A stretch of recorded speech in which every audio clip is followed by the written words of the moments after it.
everybody. He's Sloth. I'm Mickey. She's Mama Fratelli. No, wait, that ain't it. He's Chunk. I'm Mouth. She's Andy. No, that ain't it either. We're back in studio, but we're not the Goonies. We're Vikings reporting through and Ted. Drewster, how are you? There you go. There you go. I am Ted. I am good enough for you. It's good enough for me. It's Good enough. It's good enough for me. I love the Goonies, man. So I have a confession to make. Oh no! Don't tell me you didn't watch it. I went to the petting zoo and I let the goat lick my penis. I have not ever seen the Goonies. I'm not mad. I'm just disappointed. I mean, look, you didn't watch The Right Stuff for the longest time. And I was going to sit down and watch it before we taped the show, but game one of the Blues, Colorado Avalanche playoff series. I don't want to be watching any more of those games, Ted. No, not after last night. Jordan Binnington stood on his head, and the Blues still lost. Maybe a quick series, so I may be watching the Goonies earlier than I anticipated.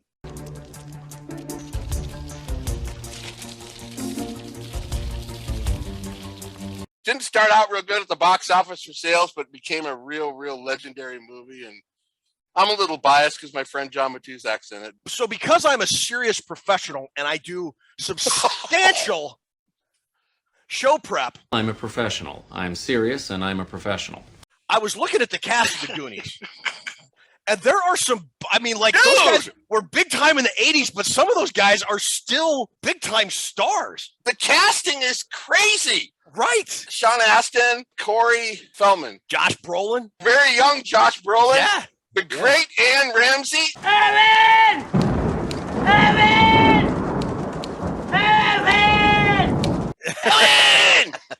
Yeah, the throw mama from the train lady. Yeah, Mama Fratelli, the great Yeah. Ann Ramsey. The same guy that did that movie did, what was it? You Can't Get Him Wet at Night. Those The Gremlins. Gremlins. Same guy did Gremlins. Yeah, Steven Spielberg. Produced. Yeah, Spielberg, but Christopher Columbus wrote it. Oh, okay. Not that Christopher Columbus, Ted. Well, I was going to say, if it was that Christopher Columbus, A, he's very old, but B, he adapted to the 20th century very well. Ruby, how are you doing? Are you a big Goonies fan? Oh yeah, of course. That was like right around the time I think I was 9 when it came out. Really? Yes. Dude. Ted, I was 20 and you don't even want to know what I was doing. Well, it came out in 85. I was a senior in high school, so I'd have been 17, 18. 1985. I met Matuszak in 87 and he was dead by 89. So He was the sloth guy, right? yeah, he played Sloth. He was probably in 15 TV shows too, a bunch of movies. He was in North Dallas 40. Yeah. He was a football player in that. And he was in we can't forget the great cinematic gem of our time, Caveman, with the theatrical legend Ringo Starr in Caveman with Barbara Bach. He was in that movie. Shut the front door, real. I don't think I've ever heard of that movie. Caveman. Yeah, he was in Caveman with Ringo Starr. And Really? he told me at one time I had more fun doing that Goonies thing and sacking any quarterback in the NFL. Did he really? Even though it took him like 6 hours in makeup every day to put all Yeah. that stuff together, he said the cast, the friends he made, everything, he was very proud of that time. I'm more proud of that than he was any football thing he ever did. I had no idea until very recently John Matuszak was the sloth guy. Really?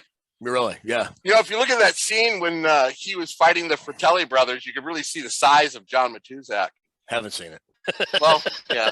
He was a mountain of a man, dude. Biggest guy I've ever hung out with or been around. Just a huge mountain of a dude, but equally big a heart, and I miss him every day. He was more interested in my life than I was about his, and he was like movie star, football player. That's pretty cool, man. You know, you always say, I want to be in a band. I want to play a guitar and be in a band. That's so cool you do that. And I'm going, what? I mean, dude, you're in the movie.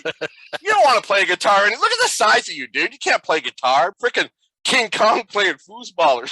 He was just using you to get drugs. Give me some drugs. No, you don't want drugs.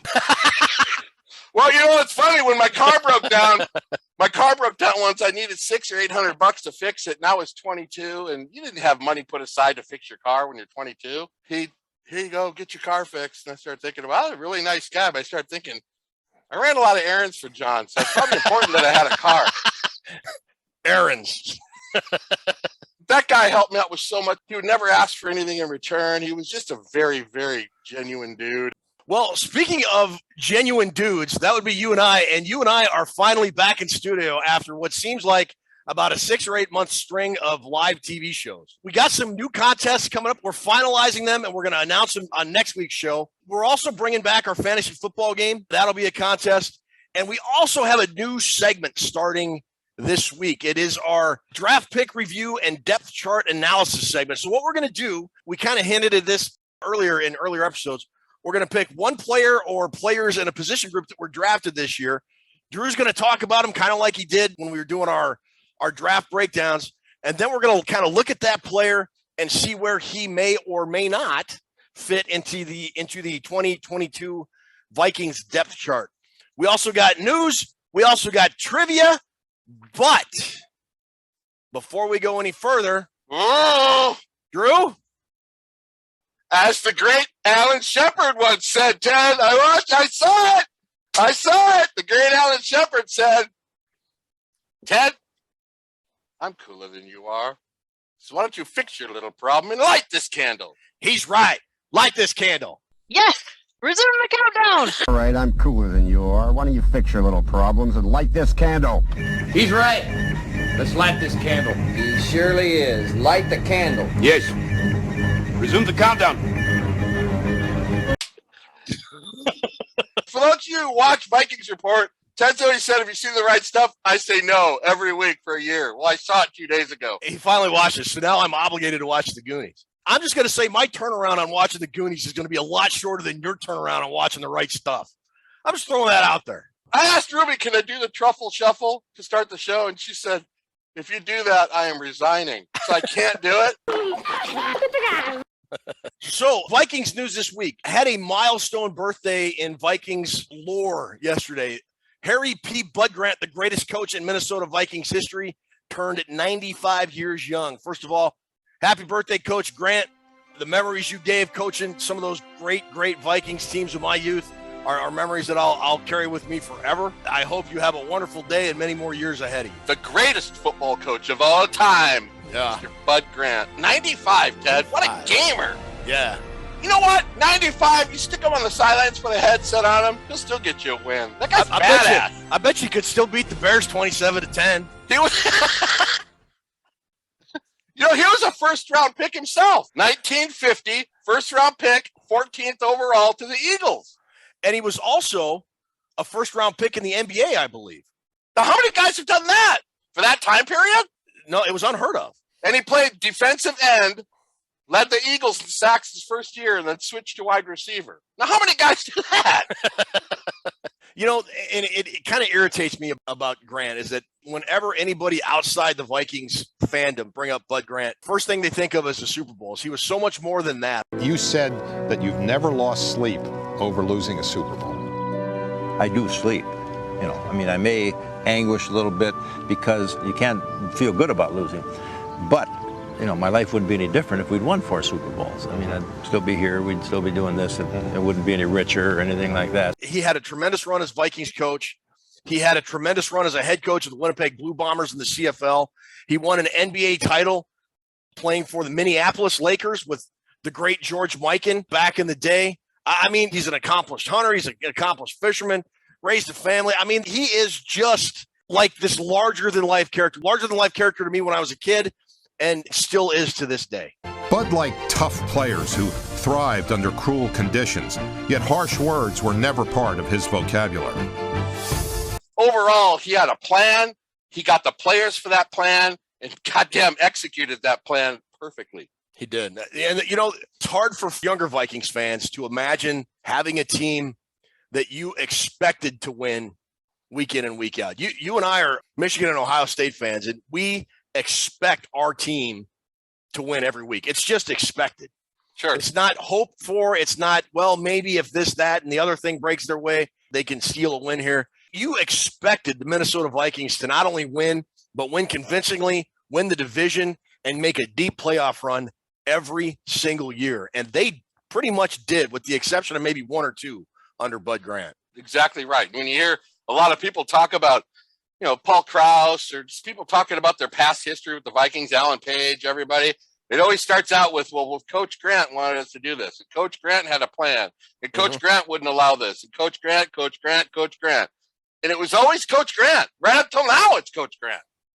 Because he was the coach. Yeah. He was a damn good one. And happy 95th birthday to you, Bud Grant.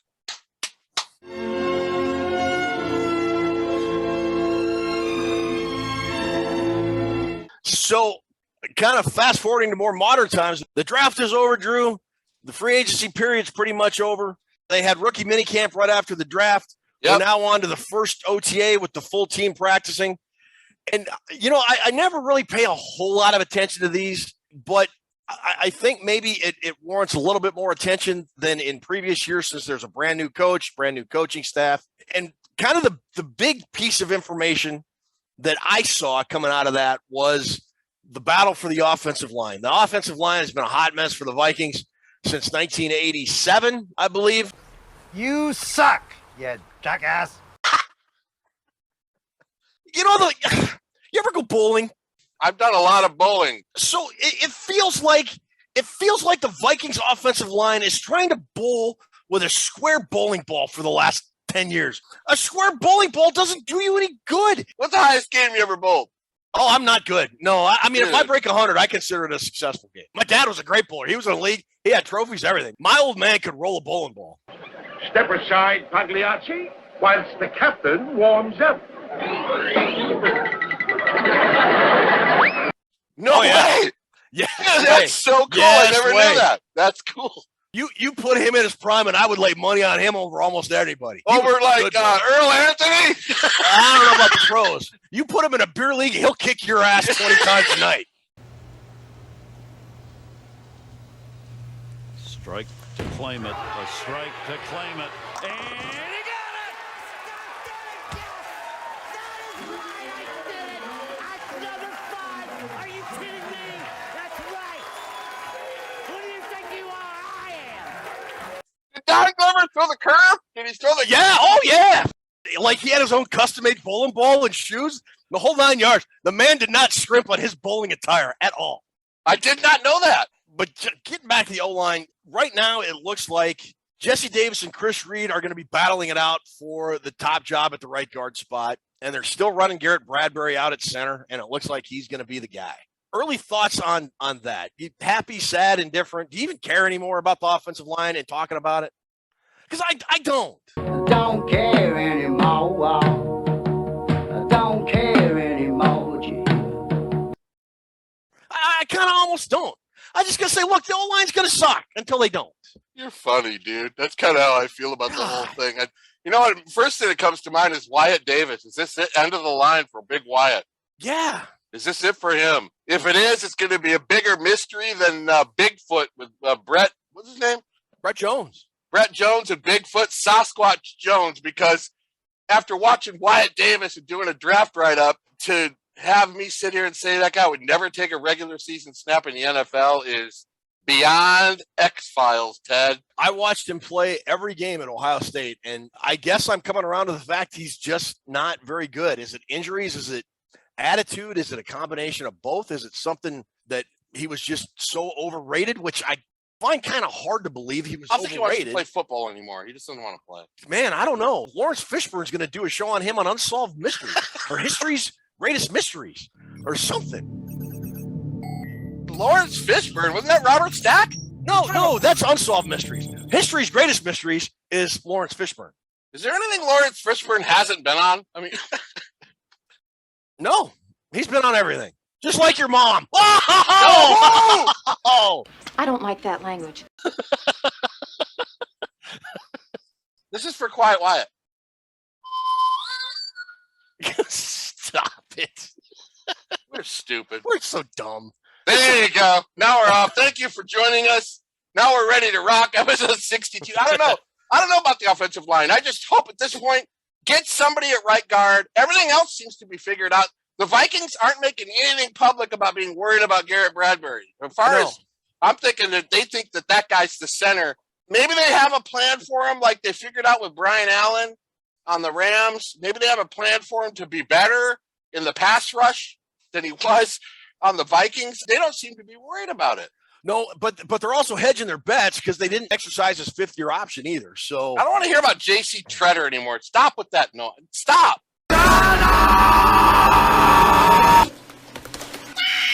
Shut up, Mel. Shut up, Mel. J.C. Treader's thinking about the Vikings. I mean, and like the only other big news that I've seen out of the minicamp is Dalvin Cook's now wearing number 4. Alexander Madison's wearing number 2. Everybody's wearing dumb numbers. Like, whatever. Just get off my lawn. Get off my lawn. Listen, old man, you don't want to fuck with me. Did you hear me? I said get off my lawn now. there you go. Do you like these new numbers? You know, they can just wear any number they want to. The numbering system was fun. Why do we have to mess with the numbering system? I don't know. Maybe they could do decimal points and fractions. Dalvin Cook's going to wear 4.7 next year. If Dalvin Cook gets another 500 yards rushing because he's number 4, give him number 4. That's all I care. Whatever. I don't care what number somebody is. We'll follow him no matter what. That's pretty much the big news that's coming out of Vikings minicamp. Drewster, what do you want to talk about? We got an open schedule. Open schedule. Free agency's pretty much done. Yeah. The draft is done. Yeah. We're pretty much set with the roster and the coaching staff. Kwesi and Adofu going to basketball games together, having press all that's over with. And now you gotta get down with it. Kwesi and Adofu are the same guy. It's Kwesi, Adofu, Mensah, and Kevin O'Connell. I would have known that had I used my brain. Use your brain and your head and your mind. Kwesi is the same as Adofu. Yeah, they're the same dude, man. We got, 4 months until kickoff? Yeah, 100. We got 113 days from today. Okay. 113 days from today. All you can hope for between now and 113 days is no injuries. Kind of how I see it. Yeah. I feel a lot better about this team right now than I did last year at this time. I'm not sure that the win total is going to be a whole lot different than it was last year. I think the talent is there to be substantially better. I just kind of wonder how the new coaching staff and the new systems on both sides of the ball, how quickly the team will pick that up. If they can pick it up pretty quick, I think the potential is there to be a pretty solid football team. I mean, Dan Orlovsky thinks, for example, the Vikings are going to be a sneaky good playoff team. Peter King, who writes the Football Morning in America column, thinks the Vikings have kind of a sneaky chance to make a very deep playoff run. And I can see why people say that because, look, you've mentioned this. Even with the problems on offense last year, they were still a pretty good offense. I mean, and you take away, Baby Kubiak and the dysfunction of the last days of Zimmer and get a head coach that knows offense and won a Super Bowl as an offensive coordinator, this offense could be special. And if the defense just gets to average, this is going to be a good football team. And that's my question. Can this defense get to average? That's the key to it all, Ted. It all starts here. When you're leading with 2 minutes to go, you got to win those football games. They didn't. They didn't hold on to a lot of leads. And I think the secondary is vastly improved. Honestly, you think it's vastly improved? Oh yeah. Yeah. If Booth becomes what I think he can become with his versatility back there, and Lewis Seen, vastly improved in my book. A lot better if they stay healthy. I think Dantzler is going to be twice the player he was last year because he's going into his third year. Yeah. And in this system, this 3-4 system with Donatel, it doesn't lean as much on the corners, Ted. The Zimmer system leaned a lot on the corners as much as the pass rush. Yeah. This system does not. I mean, you still have to have good corners, but they're not asked to do as much. You don't think the secondary is vastly improved? I think it's better. Patrick Peterson, we've talked about him. I think the Vikings secondary is better by having him on the team than if they had not re-signed him. I still don't think Patrick Peterson is the guy he was 3 or 4 years ago. We'll see if he can at least play to the level he did last year. Booth, the thing about rookies, and I think the Vikings have some good ones. It can be such a steep learning curve going from college to the NFL, especially at a position like cornerback. If Booth can sort of forget the bad plays and focus on the good plays and get that type of mentality, I think he can be pretty good. You put Seen and Harrison Smith in the secondary, even along with Cameron Bynum. Yeah. Good enough. Well, you know what? Goonies helped Lopper's career tremendously also. That soundtrack she did made her a lot of money. Well, she must have pissed it all away because now she's hawking Propecia or whatever the heck it is. Well, you know what? I got a ticket to see her in the late 80s. My God, dude. What a voice. Good show. Oh, dude. Her voice is like.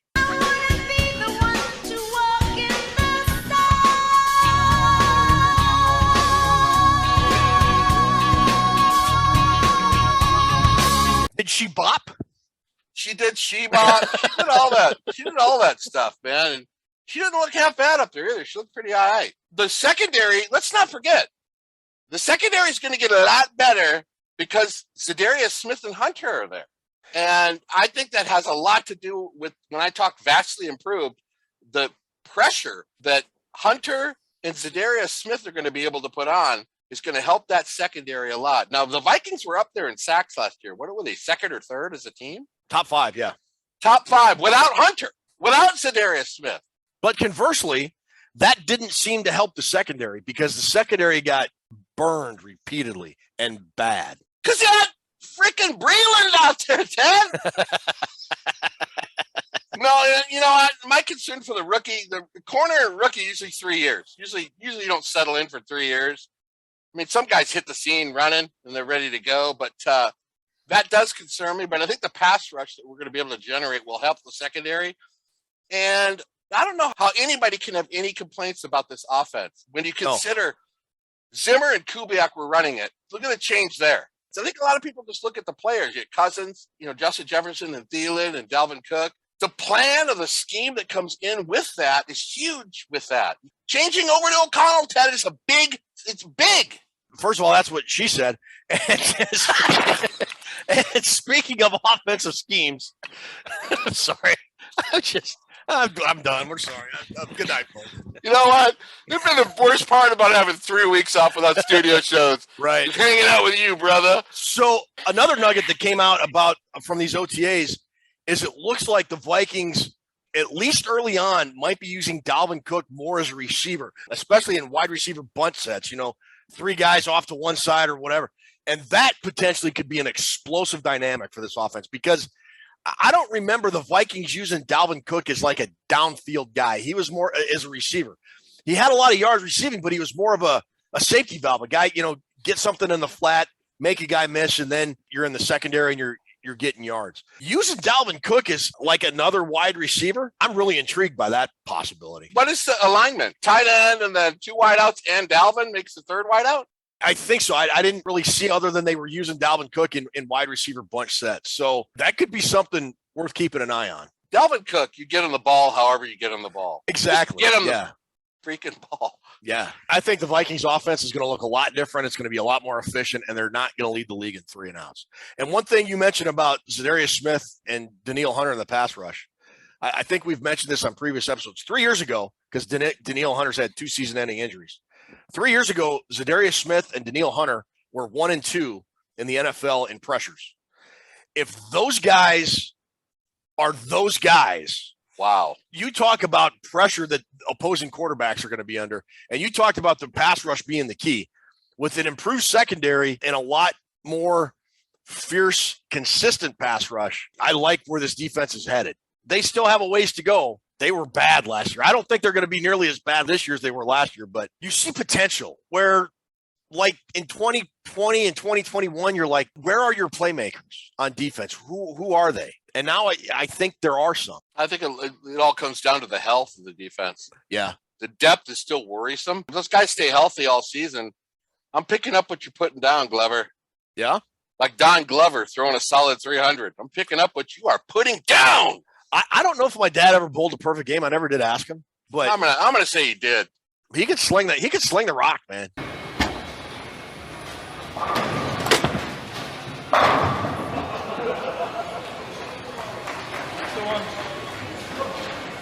.32 kilometers an hour.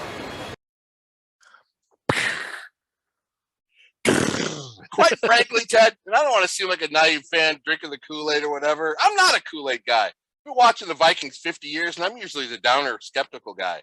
I'm not feeling Super Bowl yet, but people that are gloomy, I don't see it at all. I mean, they've made a lot of changes with this team, and I agree. I'm excited about this season. I'm excited getting off to a fast start. And I'm excited for the middle of the schedule when there's a lot of challenges on there to see how they pull through. Mm-hmm. But overall, they didn't tear it down, and we're not looking at 3-14 season. We're not. No, we're not. No, I don't think too much talent. Too much talent for that. All right, so that's kind of where the state of the Vikings are right now as we head closer and closer to training camp. Right now, we're going to roll out our new segment. It's our draft pick review / depth chart. And this week, we're going to start from our 7th round pick and move up all the way to our number 1 pick. Tonight, we're going to talk tight end Nick Muse, the Vikings 7th round pick, 227 overall from the University of South Carolina. I think I'm very versatile in the pass game. I feel like I can, run the routes needed to run, especially at this level. And I feel like I can hold my own in the run game. So I feel like I can do it both. And I think I'm going to be ready for when the time comes. And blocking people like DJ Wanham, who is on the Vikings. He played with me at South Carolina. So I've got experience against, guys who play at this level. So just knowing that, and I feel like I can be a deep threat and I can be a short game. If you need me 3rd and 5, 3rd and 6, I can be a guy that they can rely on for the most part. When I got the call and I knew I was, headed up to Minnesota, I felt relieved that, the call was there, but the draft is just a perception and playing on Sundays is the real reality. So when you see it that way, that, the job's not finished. You got to go in there and you got to compete to be a guy. And whether it's on special teams or, being one of the top tight ends for the team, that's what I'm going to do. Drew, what are your thoughts on young Mr. Muse? I like the draft pick. I think we needed a tight end, and it went along the line. We were running out of time, and I was thinking, we're not going to get a tight end. We lost Conklin. We need a tight end. 7th round pick. I love the guy's size, 6'5", 250, Ted. He's probably the biggest tight end I think we have. His brother, Tanner, was a 3rd round pick in 2020 by the Raiders. Really? And Nick Muse, when he was in high school, was a linebacker. 2-time state player of the year at linebacker, defensive player of the year. For 2 years in a row, he started out at South Point High School in North Carolina. Same high school as wide receiver Corin Robinson, the great Viking Corin Robinson. They went to the same high school. He played linebacker and he played tight end. 2-time player of the year as a linebacker. And then he attended William and Mary right out of college. He had a lot of good production at William and Mary, but, William and Mary is there at 17 and 18. He was a freshman, 17. William and Mary transferred to South Carolina. And he's one of those rare guys, Ted, that ended up getting 5 years of college eligibility without a red shirt. 11 catches, 222 yards, 20 catches, 222 yards, and 2 touchdowns. They're not really eye-popping off the charts, but South Carolina was switching quarterbacks every week. Their offense was just dismal. It'd be hard for anybody to survive in the South Carolina offense. So what do you like about him? I like the fact that he's kind of a Stu Voigt type.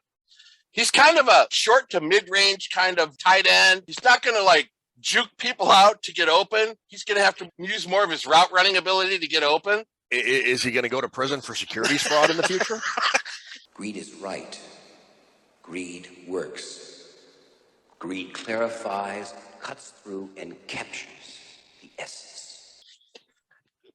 I just want to know. You might want to cut him now and save all the pain and agony, if that's going to be the case. Stu, if you're watching,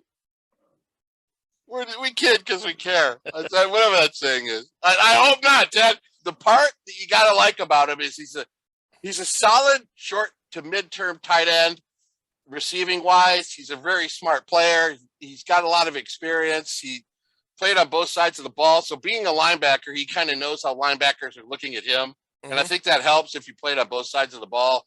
He's not much of a blocker, Ted, and that may wash him out of the league. I'm not saying he's a terrible blocker, but he doesn't have very explosive off the line of scrimmage. As a tight end, he's got so many other solid areas that you can work with. I think he does have a future. I think they want to turn him into Tyler Conklin. I do.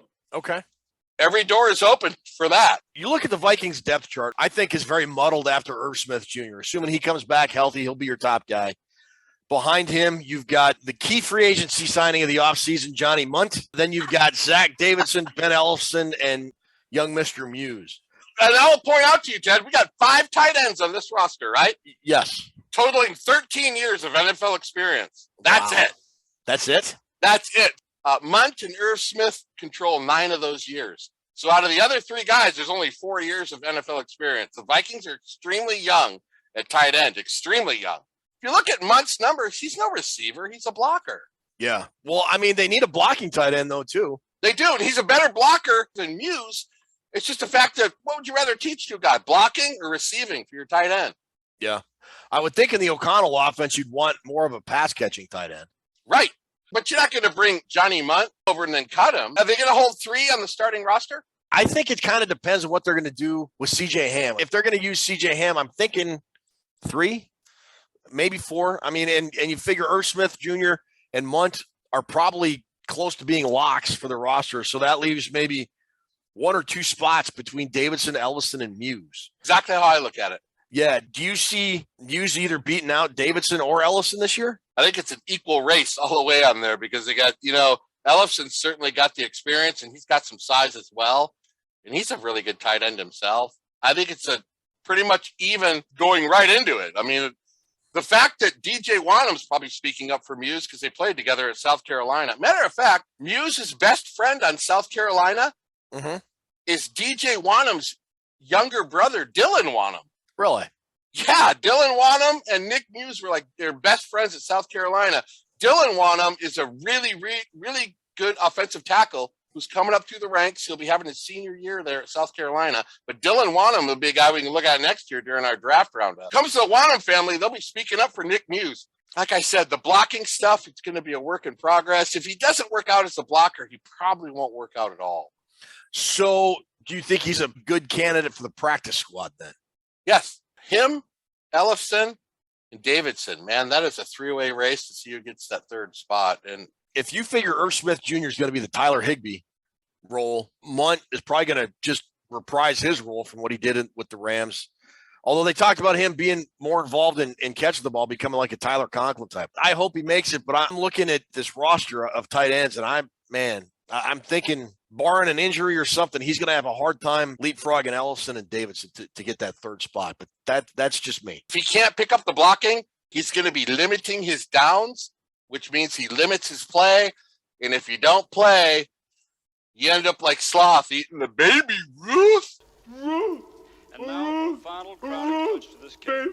Take about a spoon of cocoa. I'm gonna throw it to you, okay? Put it in a very small sieve. You shake your sieve.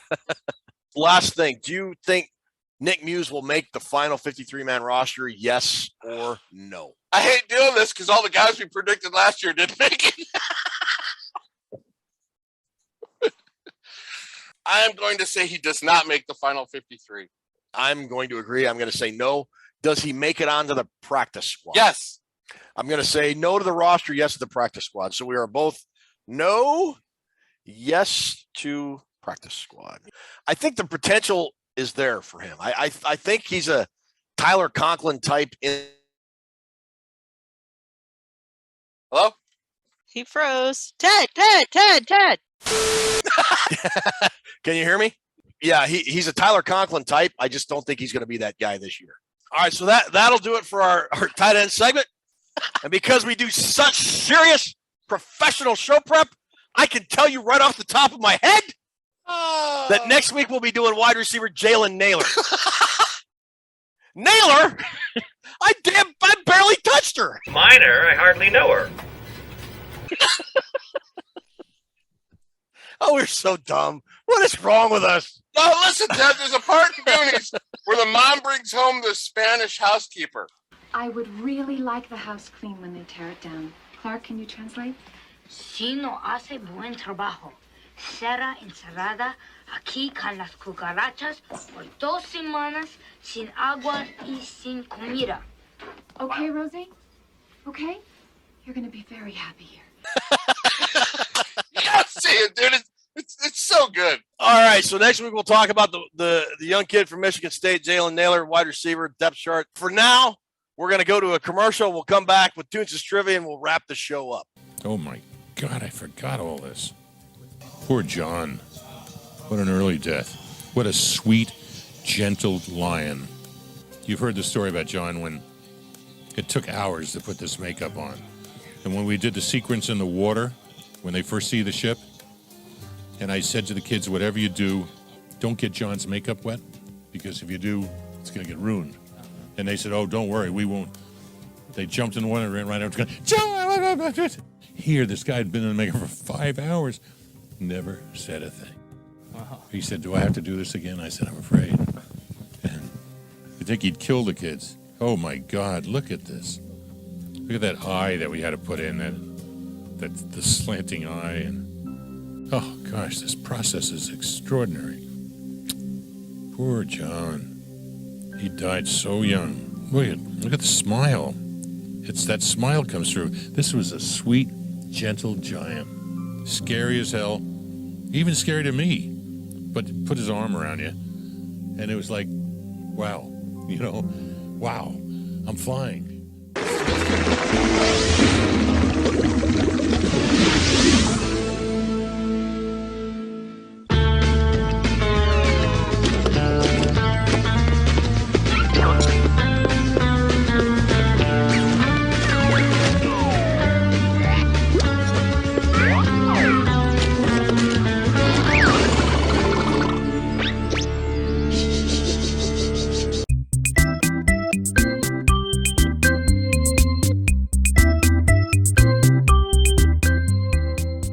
Welcome to Oh, Jesus Christ.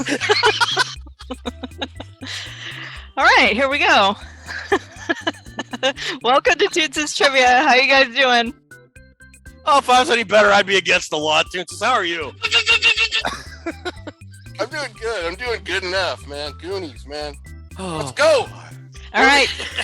This week, we have the Goonies, Nick Muse, Famous Nicks, and You Are My Muse. Now, what do we have to get to win? We have to get 20? Wait, there's only 16. Can't get 20. Let's say 12. Does that work? All right. Now, since Ted hasn't seen the Goonies, we're going to have to depend on you completely, Drew, for this first category. That's not scary at all. Depend on me. Ugh. So, you're going to see a picture of a character in the Goonies, and you just have to name that character. Not the actor, but the actual name of the character. Okay. Ready? Okay. Name the character. Martha Plimpton was the actress. I can't remember her name. Stephanie. Yes! Oh! Good job. Wow. Very cool. All right. Name this character. Oh, that was the guy that was a total dick to him. That rich kid. I can't remember his name. Clive or something. I don't know. His name was Troy. Close. Yeah, Clive, Troy, totally on the same wavelength there. All right, 300. Name the character. Esmeralda! Esmeralda? Oh, Drew, we just watched this last night, didn't we? Guadalupe? Rosalita! Can't Guadalupe count for Rosalita? No. All right, last one. Name the character. The mom! All right, we'll give it to you. It is the mom. I'll be nice. All right, here we go. What is the name of his brother? Tanner. That is correct. Drafted by the Raiders. See, Ted, doing homework pays off here at Vikings Report. Yes, it does. 200. What school did he transfer to South Carolina from? William and Mary! Ted! Good job. Rolling. All right. Doobies rolling. Muse will once again be teammates with which Vikings defensive end? Ted? DJ Wanham. How did you know that? I do serious show prep every week. All right, last one. Why did we pick a guy who does this? That's him? That is our pick right there. Okay, he's getting cut. Yeah, I was a no on the roster and a yes on the practice squad. I am now a no and a no. What? What the hell's going on? I didn't even know what to say about that one. Good answer, Toonces. All right, now, famous Nicks that are not named Nick Muse. You're going to see a picture. Tell me who it is. Eddie Van Smitty, here we go.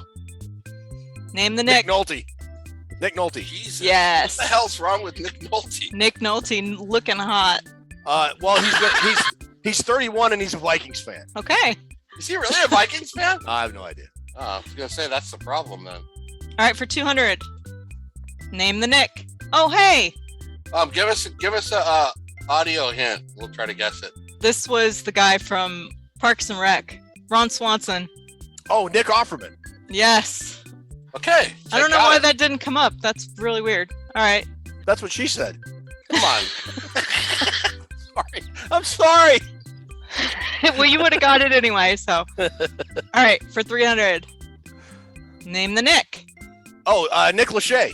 Very good. Ted knows his boy bands. Didn't he pour the coals to Jessica Simpson? He did. They were married. All right, name the Nick. Ted, I need a lot of help on this one. I don't know this one. Nick Smith. Nick Cannon. What has he been in? I don't know.